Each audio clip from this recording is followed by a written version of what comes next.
With the start of the NFL regular season just over a month away, some sports bettors and NFL fans might be thinking about placing some NFL futures bets. So, we have another edition of Hitting the Books. We are going to look at the best futures bets for the Giants and the Jets this season. To help me out with that is one of the best when it comes to NFL betting. It's my guy from Sacktown. He is the host of the Justin Henry Show. Justin Henry, you got two Henrys talking sports betting. Justin, how you doing, man? Dex, my man, I'm good. Ready for this season to get started. You know, we start talking futures. I get all excited. Everything is crisp and gold right now. It's no injuries. Training camp's here. Preseason's about to start. Let's get in it. Yeah, let's get it. It's a really exciting time, right? And this time we're in August, and as we get to late August, people are just excited for football to start, especially here in New York City. A lot of excitement around the Giants and the Jets. So, Justin, we are going to start with the Giants. They are an intriguing team. 9-7-1 last season under Brian Daboll as a first-year head coach. They've won only 8 games or more twice in the last decade. So when it comes to the best futures bets for the G-Men, are you looking at win total odds, division odds, playoff odds, or is there something else that you think is the best futures bet around the New York Giants? Well, the New York Giants are an interesting team, right? Well coached by Brian Daboll. They had a good season last year, made the playoffs, won 9 games. And I start to look at it, you know, Daniel Jones re-signed, Saquon Barkley, they got him under contract. So it seems like there's an easy path for repeating for this Giants team, right? And the win total sitting at 7.5 wins, which kind of makes you start to think. But when I think about this holistically, I'm like, this Giants team does play in a very tough NFC East, right? It's not quite the NFC beast of old. When we talk about the perennial powerhouse that the Philadelphia Eagles are, and then how good the Dallas Cowboys team is, and I'm expecting this Washington Commanders team to take a little bit of strides as well, I start to think about some of the inefficiencies of this Giants team from last season and wonder if they can really hit that 7.5 win total. I know it's probably pretty optimistic to be a Giants fan right now, but I'm going to play the pessimistic side. I think this is an underplay for me. Under 7.5 wins for a Giants team that should be competitive. I just don't see them winning 8 games. All right, Giants fans. You saw Justin come out here choosing violence early, going with the under on the win total for 7.5. Justin, they're going to come for you on that one, that's for sure. Let's move to the Jets. A lot of hype around Gangrene, with some calling them Super Bowl contenders. I've seen odds for the Jets to win the 2024 Super Bowl at around plus 1,600. So what's your best futures bet when it comes to the New York Jets? When I look at the New York Jets, you know, it's easy to go to Super Bowl odds, playoff odds, right? But I start to look at their win total as well, 9.5. And this really means, do you think that the Jets will win double-digit games or not? And obviously this is led by the offseason acquisition of Aaron Rodgers, who, let's not forget, though, is 40 years old, is coming off of a losing season with Green Bay, did not make the playoffs last year.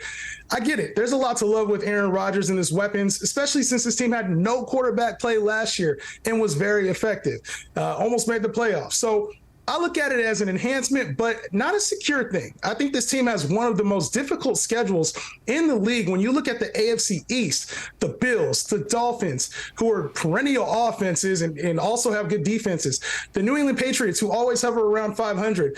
I mean, the slate for this Jets team is incredible over the first 11 games. The first half of the schedule, they have the Bills. They play at Dallas. They got the Patriots. They play the Chiefs. They play at Denver. At New York, they play the Chargers, the Raiders, the Bills. Like, there's some tough games here in the first 10, 11 games. I could see them being a 500 team or worse after that stretch. So not only is this team improved, but they do have high expectations, a high bar that they have to hit in order to hit the Super Bowl, make the playoffs. I'm going to take the under for this 9.5. It seems about right, but I think the Jets struggle to make the playoffs this season. Oh, wow. Choosing violence again with the New York fans. Jets fans are not going to be happy about that. You know the Jets fans are ever optimistic, pumped up about Aaron Rodgers. Okay, Justin said, I will say this, though. Dex, I will say this, man. If you do like the Jets, I think there is a path to betting the Jets if you like them, right? It's not the win total. It would be the division, right? Because we talk about that glorious 10 wins, 11 wins. If they hit that, because their division is so stacked, that's probably good enough to win the division. 11, 12 games, somewhere in that 10 to 12 range. It's plus 250 right now for the Jets to win the division. So I wouldn't play the win total. I would just take them to win the division at plus 250. All right, so there you go, some positivity. If you like the Jets, you can get some good value on them to win the division. Plus 250, pretty good odds there. Can't go against that. Last thing, Justin, Are there any futures bets involving Jets or Giants players that you think sports bettors should keep an eye on? Yeah, I went with the negativity for the totals and the teams, but for the players, I'm going to go optimistic and positive, right? When I look at Saquon Barkley for the Giants, his rushing total is sitting at 1,500 rushing yards. And this is a guy who is motivated this season. I'm talking a million reasons to be motivated. He's got his contract out for this year, and a lot of that is built into $1 million in incentives. So what's he got to do? He's got to hit 1,000 yards rushing, and I think that's something he can do. In his career, the only time he has not hit 1,000 yards rushing has been when he's injured, when he tore his ACL and when he hurt his ankle against Dallas that season, coming off of an ACL tear. In last season, in 16 games, he had 1,300 yards rushing. So I look at Saquon Barkley, who said he feels more explosive. He feels like he has his top end speed back and he's motivated. I'll take all the Saquon Barkley I can get at over 1,500 rushing yards this season. And then we talk about the Jets side of the football, right? I talked about Aaron Rodgers and what he can provide for this Jets team.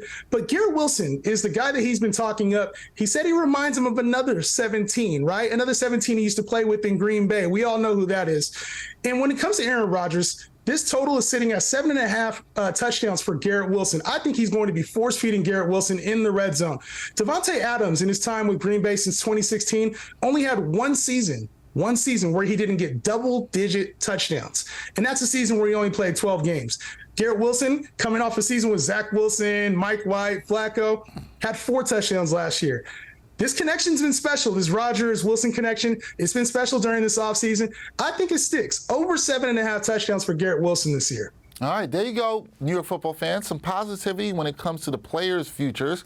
Saquon Barkley, over 1,000 yards. Garrett Wilson, over 7.5 touchdowns. I like those plays. I think they're pretty good ones. You're hearing it from the best. That is Justin Henry, the host of The Justin Henry Show. Positivity, good vibes. Football season right around the corner, Justin. I'm excited about you. Thank you for your insight as always, man. So great. Absolutely. Thank you for having me on. Anytime, man.